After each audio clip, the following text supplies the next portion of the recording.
Lately, I've been going down a bit of a rabbit hole when it comes to Indian cinema.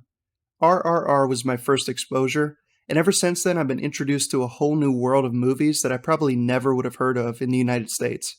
And out of all these recommendations, Bahubali was the most frequent, so I decided to give it a shot. If it's from the same director as RRR, it had to be good, right? Well, my friends, it is much more than good. Bahubali 1 and 2 are unbelievably great films in almost every respect. SS Rajamouli has crafted one of the most epic fantasy tales I've ever seen. Now, I do like one of these films more than the other, but I'll get to that in a bit. Since it's a two-part story, let's start with the first, Bahubali, the beginning. Bahubali was directed by the great SS Rajamouli and follows the story of a free-spirited young man named Shivadu who is growing up in the mountain outskirts of the province of Mahishmati and dreams of adventure. But one day he crosses paths with a beautiful woman named Avantika, which leads him down a road of passion, vengeance, and ultimately the revelation of his true identity. Bahubali The Beginning is a brilliant film that brings you on an immersive journey through a fantasy version of ancient India with vibrant characters who are relatable and have clear motivations. What immediately impressed me about this film is the incredible cinematography.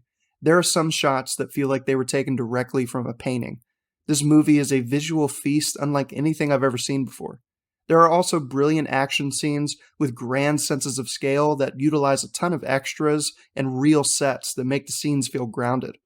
But although the visuals are amazing, what really drew me in was the story of the main character, Shivadu. He's a likable and ambitious man who starts off living in a quaint village, and by the end of the movie, he is a strong leader and competent warrior. He's physically strong and could rip apart men with his bare hands, but he's also virtuous, compassionate, and devoted to those he loves. Shivadu is the ideal hero. He's the kind of guy you want to succeed because he represents everything men should strive to be. I really love that Rajamouli's films have such a positive view of masculinity instead of denigrating men for no reason.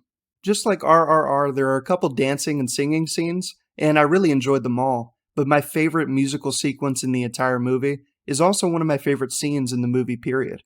It's when Shivadu is climbing up the gigantic waterfall that is right next to his village, and he sees a beautiful woman on the other side of the cliff. Shivadu has never been able to make the jump successfully, but when he sees her, he finally gains the courage and motivation to make the jump and ultimately climbs the entire waterfall. The symbolism of taking the leap towards your destiny and the desire for beauty, inspiring the ambition needed to succeed, really resonated with me. But the music is otherworldly. The song Divara, I think that's how you pronounce it, is now one of my favorite songs in any movie. This scene, just like the rest of this movie, was beautiful, inspiring, and infinitely entertaining. The only negatives I have for this film is some of the visual effects are lacking, like the bull that Baladeva fights.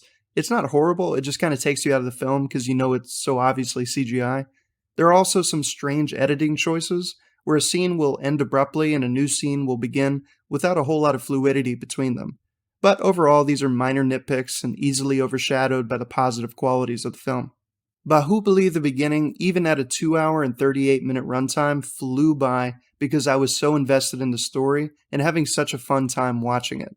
The pacing is really well done, as there isn't a whole lot of downtime, and there are plenty of great action scenes to carry you on to the next part of the plot. And I have to say, the twist at the end of this movie literally made me gasp. I did not see that coming. Bahubali The Conclusion is the second part of the story and picks up where the first movie left off. Katapa is recounting the events of Sivadu's father, Bahubali, and how he eventually met his end. This film is a brilliant conclusion and steps up its game regarding the storytelling, the visual effects, and the sheer scale of the action scenes. But the politics involved in the feud between Bahubali, his brother Baladeva, and their mother Shivagami is what makes this movie so interesting and fun to watch. The story definitely reminded me of Hamlet, but it's changed in enough ways to make it stand on its own as something unique. All the actors do a superb job and make you almost forget that you're watching a movie. Bahubali is played by the same actor who plays Sivadu, and he really embodies the character in his performance.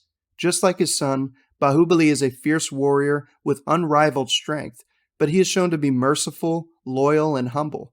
The common people of Mahishmate practically worship him for these reasons, much to the envy of his brother.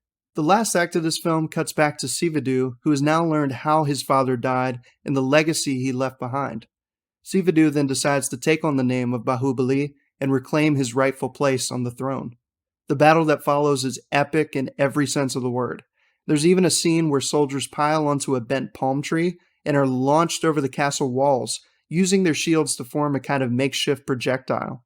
It's absurd, but it's also creative as hell and just plain fun to watch. The showdown between Bahubali and his uncle is brutal and ends with a brilliant payoff that was set up in the beginning of the first movie. These writers really understand what makes a conclusion satisfying to their audience. So this movie is almost entirely composed of Bahubali's story and doesn't cut back to Sivadu until the last 30 minutes or so. Now, I don't think that's inherently a bad thing. I mean, both movies are called Bahubali, not Sivadu, so it makes sense that they would focus on his story more this time around. But I do think this film drags a bit compared to the first one. The pacing is just a bit slower, and the runtime is a bit longer. But when it all comes together in the end, it is worth the wait. Now, in the beginning of the video, I said that I liked one of these films better than the other, so here it is. Although I love the conclusion, Bahubali the beginning is my favorite. From a technical standpoint, I think it makes more efficient use of its runtime, but on a personal level, I just happen to enjoy it more than Part 2. Bahubali 1 and 2 are some of the best fantasy films that have been made in the past decade. They inspire you, they make you laugh, they make you cry. Bahubali is a story that reminds us of the importance of loyalty, traditionalism, and love. S.S. Rajamouli understands how to make compelling films that transport you to another world where the limits of our reality have no bearing. And that, my friends, is what makes Bahubali everything fantasy should be. Thank you so much for watching. If you enjoyed the video and want to see more like it, destroy the like button and subscribe to the channel. Thanks for tuning in, and I'll catch you later.